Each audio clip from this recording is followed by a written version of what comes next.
kapatid ko na nagdadag siya.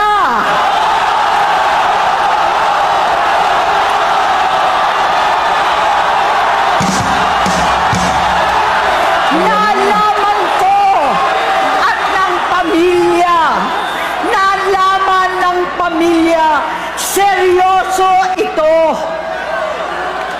Minsan, kami ng Presidential Guard at Metro Gompa ang naglilinis tuwing nagpa-party po sila.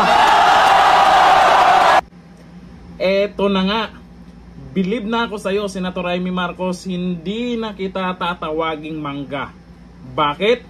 Senator Amy Marcos, umamin na yung kapatid niya nagpupulburon.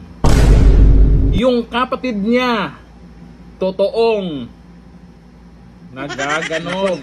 Eto na. Panahon na para bumaba ka na, Junior.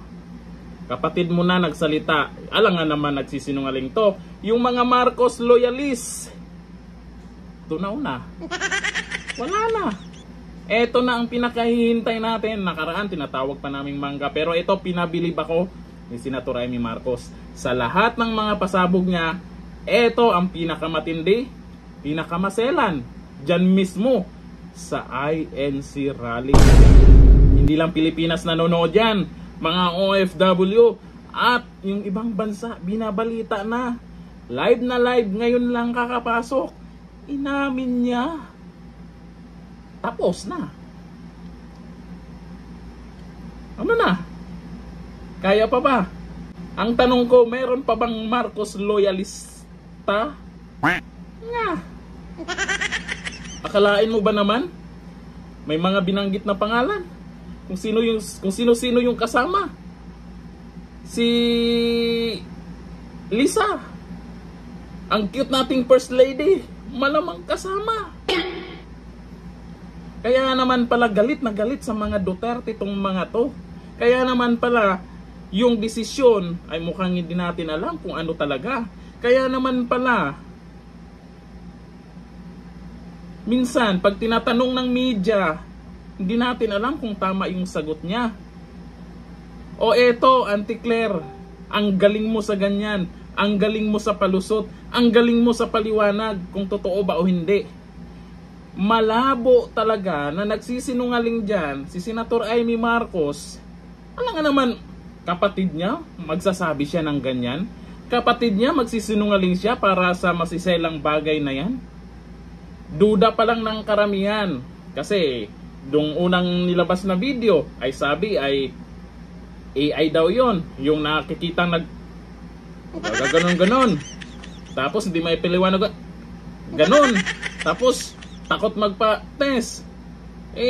Duda pa lang yan.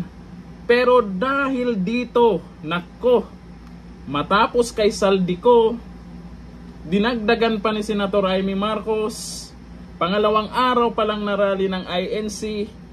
Bukas, anong maging desisyon nyo? Yung mga tao na hindi pa rin lumabas para ipakita yung nararamdaman nila. Ngayon, eto na. I-share po natin ang video na to at titingnan po natin sa mga makapanood kung naniniwala ba kay Senator Amy Marcos. Pero para sa akin, hindi po magagawa ng isang kapatid yan, kahit magkaaway na magkapatid, hindi po magagawa ng isang kapatid na magsinungaling at sasabihin itong mga masiselang bagay na to. Tapos Pangulo. Naku po, eto na nga. O ngayon, mananahimik pa rin ba tayo? Ngayon, hahayaan pa ba natin na mag-extend yan? Yan ang gusto ng mga vlogger na bayaran. Yan ang gusto ng mga loyalista nga. Kasi yung Marcos loyalist na sinasabi, ewan ko lang kung meron pa. Kasi kung sinasabi mong Marcos loyalist ka, suportahan mo itong si Senator Amy Marcos. Marcos to, tandaan nyo. Dito sa mga sinasabi niya, grabe yung yawa ng mga tao. The best talaga itong ginawa mo, Senator Amy Marcos. Saludo ako sa'yo. At tama lang na nagtiwala sa'yo si VP Sara Duterte.